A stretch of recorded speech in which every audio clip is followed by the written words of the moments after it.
এক নেতা বলতেছে আমির হামজার পিছনে নামাজ পড়া হারাম হারাম।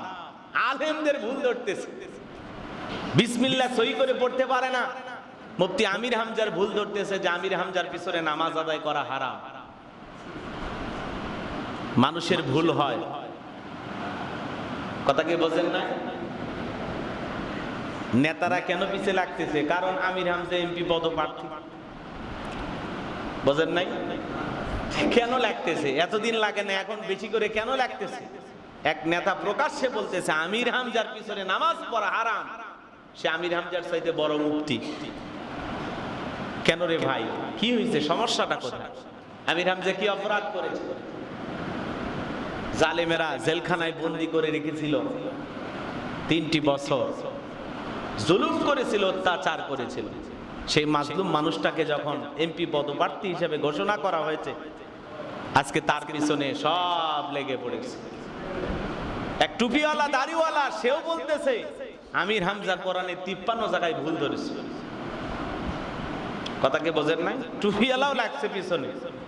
আসলে কি আমির হামজা কোরআনে 53 জায়গায় ভুল ধরছে? না। তিনি একটি আলোচনা গিয়ে বলেছেন যে লরেন বুথ নামের একজন মহিলা, তিনি খ্রিস্টান, কোরআনুল কারীম পড়তে গিয়ে যে কোরআনের ভিতরে কোনো ভুল আছে কিনা তালাশ করে সে 53 জায়গায় ভুল চিহ্ন খুঁজে পেয়েছে যে না, এই 53 জায়গায় ভুল আছে। পরেক্ষণে সে আবার যখন কোরআন পড়তে লাগলো, গবেষণা করতে লাগলো, উনি পরের আয়াতেই দেখেন যে আমি এই জায়গায় ভুল ধরতেছি, পরের আয়াতে আল্লাহ তাআলা সেটার কি করে দিয়েছেন, সমাধান করে দিয়েছেন। সুবহানাল্লাহ। এইভাবে সে কোরআনের ভুল ধরতে ধরতে এই লরেন বুথ সেই মহিলাটা নিজের জীবনের ভুল দূর করে সে কালেমা পড়ে মুসলমান হয়েছেন। বলুন সুবহানাল্লাহ। এই আলোচনা উদাহরণ দিতে গিয়ে, কথা বলতে গিয়ে, এই ঘটনা বুঝাইতে গিয়ে আমির হামজা বলেছেন যে 53 জায়গায় কোরআনের ভুল ধরেছিলেন লরেন বুথ নামের সেই মহিলা। আর সেটাকে তারা বুঝাইতেছে যে আমির হামজাই কোরআনে 53 জায়গায় ভুল বের করেছেন। জোরে কোন নাউজুবিল্লাহ, নাউজুবিল্লাহ। না শুনে, আলোচনার এপিট ওপিট না বুঝে, কোন একটা কাটছাট বক্তব্য তুলে ধরে আজকে আলেমদেরকে সমালোচনার পাত্র বানানো হচ্ছে। আরে ভাই, আগে কি কথা বলেছে, তারপরে কি আলোচনা আছে, মাঝখান থেকে কয়েক সেকেন্ড কেটে যদি ইউটিউব ইন্টারনেটে কেউ ভাইরাল করে, এটা কি আলেমদের দোষ? আজকে টিকটক ভিডিও বানাইয়া আলেমদের ওয়াজগুলো কেটে কেটে ছেড়ে দেওয়ার কারণে অনেক মানুষ আলেমদেরকে ভুল বুঝতেছে। এই জন্য আমরা বলতে চাই সম্পূর্ণ আলোচনা শুনতে হবে। উনি 1.5 ঘন্টা কথা বলেছেন, 30 সেকেন্ড কথা বলেন নাই তো। উনি 1.5 ঘন্টা আলোচনা করেছেন, আগে পরে কি আলোচনা আছে ওইটাকে জাতিকে শুনতে দেন, তারপরে তো মুফতি আমির হামজার ভুল ধরবে। আজকে টুপিওয়ালা দাড়িওয়ালা হয়ে যখন আলেমদের পিছনে লাগে, আলেম হয়ে আরেকজন আলেমের পিছনে লাগে, এর চাইতে বড় দুঃখ আর আমাদের নাই। ওই যে কুঠার বাঁশ কাটে, বাঁশ ঝাড় কেটে শেষ করতেছে, বাঁশ কাঁদে আর আফসোস করে বলে, উদাহরণ দিয়ে বলতেছি, আবার ভুল বুঝছেন না, বলতেছে আমাদের কাটো কেন, আমাদের অপরাধ কি? বাঁশ ঝাড়ের বাঁশ বলতেছে আমাদের অপরাধ কি? তখন বলতেছে আমার কি সামর্থ্য ছিল কাটা? আমি কুঠার, আমি কুড়াল, আমার একটা ছিদ্র আছে, এই ছিদ্রের ভিতরে তোমারই জাতি ভাই বাঁশ লাঠি হয়ে আমাকে সাপোর্ট দিয়ে তোমাদেরকে কাটার জন্য সহযোগিতা করতেছে। আজকে টুপিওয়ালা দাড়িওয়ালা হয়ে একজন আরেকজনকে অপমান করতেছে, একজন আরেকজনকে বাতিল বলে ফতোয়া দিতেছে, মুফতি আমির হামজার বিরুদ্ধে উঠে পড়ে লেগেছে। কেন ভাই? মানুষ আমরা, আশরাফুল মাখলুকাত, আমরা আদমের সন্তান, আমাদের ভুল হতেই পারে, স্লিপ অফ টান হতে পারে, কথা একটু এদিক সেদিক হতে পারে। এগুলো নিয়ে এত সমালোচনা করে কোনো লাভ হবে না। আল্লাহ যদি কাউকে সম্মান দেয়, হাজারো সমালোচনা করে কোনো লাভ হবে না। আল্লাহ যেন ওই সমস্ত ভাইদেরকে সঠিক বুঝ দান করেন। একটু জোরে বলেন আমিন। এই জন্য আমির হামজার বিরোধিতা করে কোনো লাভ হবে না। তাকে আল্লাহ সম্মান মর্যাদা দিয়েছেন, আল্লাহ যেন তার সম্মান মর্যাদা আরো বৃদ্ধি করে দেন। একটু জোরে বলেন আমিন, আর একটু জোরে বলেন আমিন। নামাজের কত গুরুত্ব,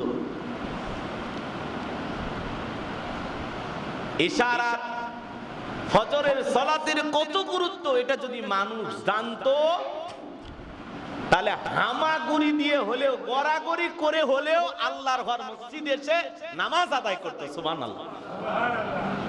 প্যারালাইজ হয়ে গেছে, অসুস্থ, এরপরেও গড়াগড়ি করতে করতে মসজিদে আসতো। যদি তারা জানতো এর মর্যাদা কত, এর ফজিলত কত, এর গুরুত্ব কত, এর দাম কত, এত মর্যাদা কত, সুবহানাল্লাহ। আজকে সেই নামাজ আমরা পড়ি না। আমাদের চাইতে বড় হতভাগা কপাল করা কেউ আছে? একজন মুসলমানের কাছে যদি নামাজের ওয়াজ করা লাগে, এর চাইতে বড় দুঃখ আর নাই, এর চাইতে বড় দুঃখ আর নাই। এজন্য সম্মানিত হাজিরিন, বিনয়ের সহিত অনুরোধের ভাষায় বলবো, ইচ্ছাকৃতভাবে সালাত পরিত্যাগ করবেন না। আপনি অসুস্থ, খুব বেশি অসুস্থ, কি বলেন? রোজার ব্যাপারে অসুস্থ ব্যক্তির ছাড় আছে, কথা কয় না। সফরের ব্যাপারে ছাড় আছে।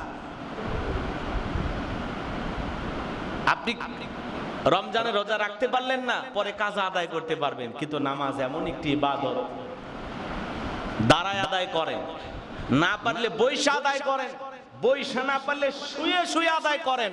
তাতেও যদি আপনি সক্ষম না হন, ইশারাতে হলেও আপনাকে সালাত আদায় করতেই হবে। নামাজ আদায় করতেই হবে আপনাকে। আপনি যেখানেই থাকেন, যে অবস্থায় থাকেন, আপনাকে সালাত আদায় করতে হবে। সফরে আসেন, হালকা করে দিয়েছে আল্লাহ, 4 রাকাতের জায়গায় কয় রাকাত পড়বেন? 2 রাকাত।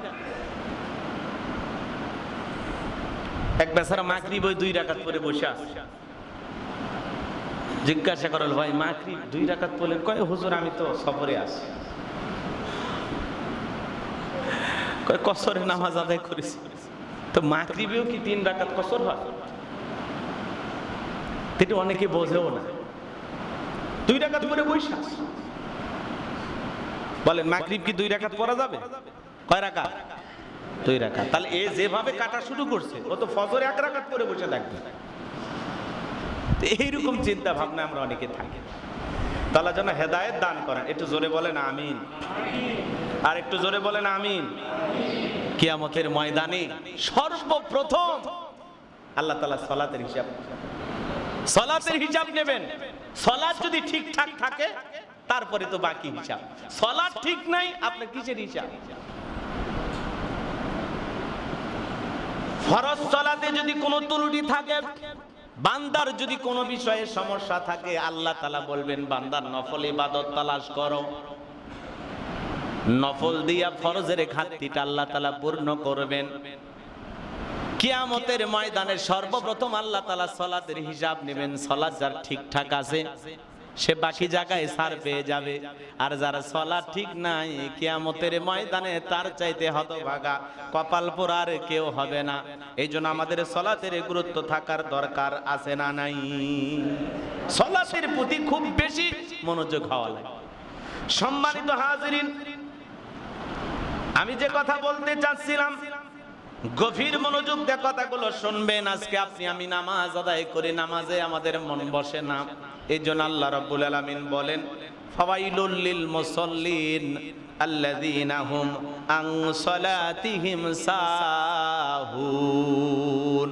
হতভাগা দুর্ভাগা সে সমস্ত নামাজি যারা সালাতের ব্যাপারে উদাসীন, সালাত সঠিকভাবে আদায় করে না, মনোযোগ সহকারে সালাত আদায় করে না।